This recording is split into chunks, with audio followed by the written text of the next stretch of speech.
UKLO 1 year masters. No IELTS required up to 5 years visa. High visa success rate.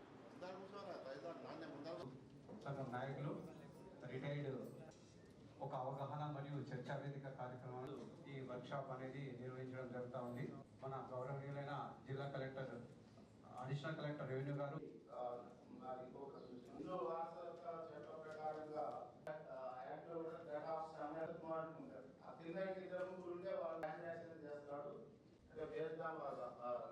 Merit ఆధారంగా దాని ప్రకారంగా వాళ్ళకి హక్కులు కల్పించడానికి రికార్డులో హక్కులు ఏమున్నాయి, చుట్టూ నలుగురు ఎవరున్నారు అనేది డిమార్కేట్ చేసి ఆ మ్యాప్ ఇచ్చినట్లయితే కొత్త ముసాయిదా చట్టం మీద అవగాహన కార్యక్రమాన్ని ఏర్పాటు చేస్తున్నాం. అది కొత్త చట్టం ఆల్రెడీ మనకి పబ్లిక్ లో అవైలబుల్ గా ఉంది.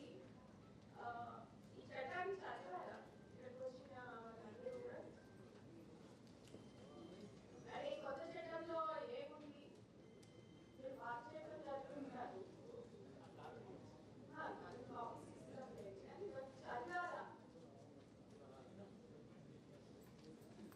చాలా మంది ఇంకా ఈ కొత్త చట్టం చదివి ఉండరు. అందుకని ఒకసారి చిన్న చట్టమే ఇది ఒకసారి. సో మీరు ఇంకొకసారి మనకి మరి కూడా రిఫ్రెష్ అవుతుంది. కొత్త చట్టంలో ఏమేమి పెడుతున్నారు అనేది తెలుస్తున్నారు. డీటెయిల్గా వెళ్ళాము. అయితే ఇందులో ఉన్న చాలా అంశాలు మనకి ఆల్రెడీ మనం చేస్తున్నవి, అంటే ప్రొసీజర్ ఏదైతే ఇందులో ప్రిస్క్రైబ్ చేస్తున్నారు వాళ్ళు చాలా వరకు మనకి రెవెన్యూలో పనిచేస్తున్న అధికారులందరికీ కూడా ఐడియా ఉన్నది. దాంతో పాటుగా ఇందులో కొత్తగా ఒక రూరల్ కార్డు అనేది ఒకటి తీసుకురావడం జరిగింది. అందులో కూడా వాళ్ళు టెంపరరీ పర్మనెంట్ అన్నారు. సో వీటికి సంబంధించి మనం ఇప్పుడు చూస్తుంటే అంటే మనకి వీళ్ళందరికీ కూడా ఫీల్డ్లో ఈ రకరకాల ఇష్యూస్ లో పనిచేసిన అనుభవం ఉంది. లేకపోతే మాది పట్టా భూమి, అది గవర్నమెంట్ భూమి కింద పడిందని చెప్పి ఇలా రకరకాల సమస్యలతో మనం రావడం చూస్తూ ఉన్నాం. పోస్ట్ అవార్డ్ యాక్షన్ లేకపోవడం వల్ల ఆ పట్టదారే కంటిన్యూ కావడం వల్ల ఆయననే పట్టదారు కంటిన్యూ అవుతున్నాడు. ఆయనకే రైతు బంధు వస్తుంది, వచ్చినా సరే కానీ మళ్ళీ ఇంకోరికి అమ్ముకుంటున్నాడు. ఎవరన్నా తహసీల్దార్ దగ్గరకు పోయి అయ్యా నీకు ఇదివరకు అయిపోయింది అయ్యా నీకు కాంపెన్సేషన్ ఇచ్చిండ్రు అంటే నాకు తెలియదు అవన్నీ. తహసీల్దార్కు ఎంత నాకు తెలియదు, అందులో పేరు ఉంది అంతే, నా పరిధి లేదు అంతే. ఒక ల్యాండ్ కోరికి అమ్మేస్తాడు, ఆయన పేరు మీద ప్రొసీడింగ్స్ ఇస్తాడు, మ్యూటేషన్ అయిందని ఆయన అనుకుంటాడు, పాస్బుక్ ఇస్తారు, టైటిల్ డీడ్ ఇస్తారు, 6 వారాలు అమలు చేయరు. వారి మీద విరాసత చేసేవారు. కానీ పట్టణాల కుమారుడు నలుగురి ముగ్గురు ఇతర దేశాలలో ఇతర ప్రాంతంలో అందరికీ ధన్యవాదాలు మేడం. ముఖ్యంగా మేము ఒకటే విన్నపం చేసుకోదలుచుకున్నాం. గతంలో రెవెన్యూ చట్టం ఉన్నప్పుడు గ్రామీణ ప్రాంతంలో చాలా ఫేర్ ఫ్యామిలీస్ ఉన్నటువంటి వాళ్ళు వాళ్ళ తల్లిదండ్రులు చనిపోతే ఆ భూమిని బదలాయించడానికి కేవలం 500-1000 రూపాయల మధ్యలోనే విరసతులు చేసేవాళ్ళు. కానీ ఈ ధరణి రావడం వల్ల చాలా మంది మళ్ళీ చాలా పట్టుకొని అటువంటి భూములను పట్టా చేసుకోవడానికి కూడా ఎంఆర్ ఆఫీసుల చుట్టూ తిరిగి చాలా ఇబ్బందులు పడే పరిస్థితి. ఇంతకుముందే పెద్దలు చెప్పారు, ఇంట్లో ఒక పెద్ద కొడుకు ఉంటే వారి పేరు మీద గతంలో తల్లిదండ్రులు చేసినటువంటి భూమిని మిగతా 4 కొడుకులకు చేయలేకపోయింది. ఇప్పటికీ ఇబ్బంది పెట్టే పరిస్థితి ఉంది.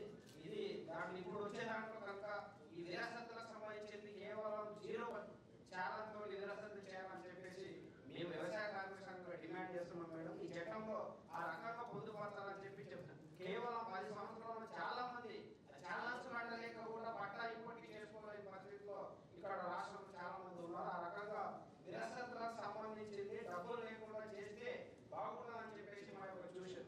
సభకు నమస్కారం. కొత్త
టీవీ యాప్ ని డౌన్లోడ్ చేసుకోండి. ఇందులో short news, live news, entertainment movies అన్ని అవైలబుల్ గా ఉన్నాయి. Please download hit TV app.